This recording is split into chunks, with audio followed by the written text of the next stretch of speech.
పరిశుద్ధ గ్రంథం ఆదికాండము 49వ అధ్యాయం. యాకోబు తన కుమారులను పిలిపించి ఇట్లనెను, మీరు కూడి రండి, అంత్యదినముల్లో మీకు సంభవింపబో సంగతులను మీకు తెలియజేసేదను. యాకోబు కుమారులారా, కూడి వచ్చి ఆలకించుడి. మీ తండ్రి అయిన ఇశ్రాయేలు మాట వినుడి.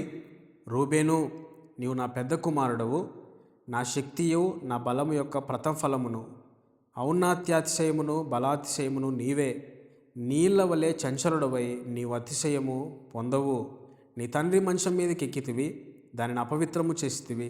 అతడు నా మంచం మీదకి ఎక్కెను. షిమ్యోను, లేవి అనువారు సహోదరులు, వారి ఖడ్గములు బలాత్కారపు ఆయుధములు. నా ప్రాణమా, వారి ఆలోచనలో చేరవద్దు. నా ఘనమా, వారి సంఘముతో కలిసి కొనవద్దు. వారు కోపం వచ్చి మనుషులను చంపిరి, తమ స్వేచ్ఛ చేత యుద్ధుల గుదికాలి నరములను తెగగొట్టిరి. వారి కోపము వేండ్రమైనది, వారి ఉగ్రతయు కఠినమైనది. అవి శపింపబడును. యాకోబులో వారిని విభజించదను, ఇశ్రాయేలులో వారిని చెదరగొట్టెదను. యూదా, నీ సహోదరులను స్తుతించెదరు. నీ చెయ్యి నీ శత్రువుల మెడ మీద ఉండును. నీ తండ్రి కుమారులు నీ ఎదుట సాగిలపడుదురు. యూదా కొదమ సింహము, నా కుమారుడా, నీవు పట్టిన దాన్ని తినవచ్చితివి. సింహం వలెను, గర్జించు ఆడు సింహం వలెను అతడు కాళ్ళు ముడుచు పండుకొనెను. అతను లేపువాడెవడు?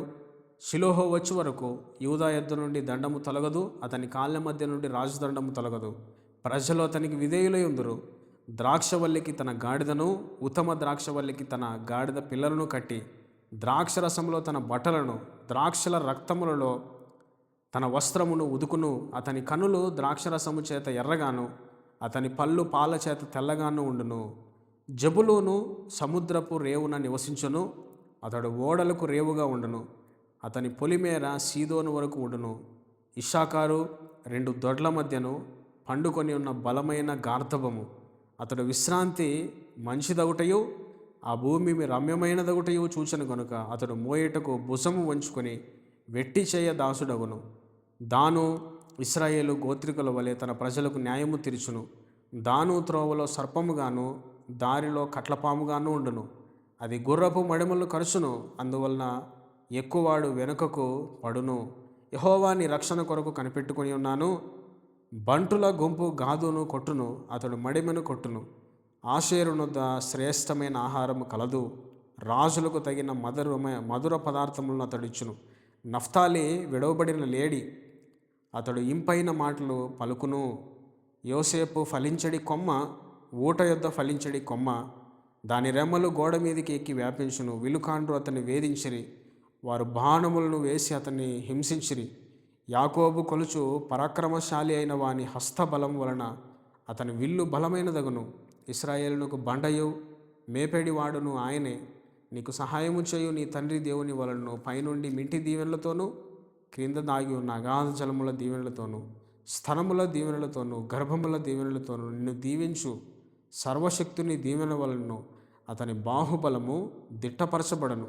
నీ తండ్రి దీవెనలు నా పూర్వీకుల దీవెనల పైని చిరకాల పర్వతముల కంటే హెచ్చుగా ప్రబలమగును. అవి యోసేపు తల మీదను, తన సహోదరుల నుండి వేరుపరచబడిన వాని నడినెత్తి మీదను ఉండును. బెన్యామీను చీల్చునట్టి తోడేలు, అతడు ఉదయమందు ఎరను తిని అస్తమయమందు దోపుడు సొమ్ము పంచుకొనును. ఇవన్నీ ఇశ్రాయేలు 12 గోత్రములు. వారి తండ్రి వారిని దీవించు వారితో చెప్పినది ఇదే. ఎవరి దీవెన చెప్పున వారిని దీవించను. తర్వాత అతడు వారికి ఆజ్ఞాపించు ఇట్లనెను, నేను నా స్వజనుల యొద్దకు చేర్చబడుచున్నాను. హిత్తీయుడైన ఎఫ్రోను భూమి అందున్న గుహలో నా తండ్రుల యొద్ద నన్ను పాతిపెట్టుడి. ఆ గుహ కనాను దేశమందలి మమ్రే ఎదుటనున్న మక్పేల పొలములో ఉన్నది. అబ్రహాము దానిని, ఆ పొలమును హిత్తీయుడగు ఎఫ్రోను యొద్ద శ్మశాన భూమి కొరకు స్వాస్థ్యముగా కొనెను. అక్కడనే వారు అబ్రహామును అతని భార్య అయిన శారాను పాతిపెట్టిరి. అక్కడనే ఇస్సాకును అతని భార్య అయిన రిబ్కాను పాతిపెట్టిరి. అక్కడనే నేను లేయాను పాతిపెట్టి తిని. ఆ పొలమును అందులోనున్న గుహయు హేతు కుమారుల యొద్ద కొనబడినదాయను. యాకోబు తన కుమారులకు ఆజ్ఞాపించుట చాలించి మంచం మీద తన కాళ్ళు ముడుచుకొని ప్రాణం విడిచి తన స్వజనుల యొద్దకు చేర్చబడెను. Thank you for watching.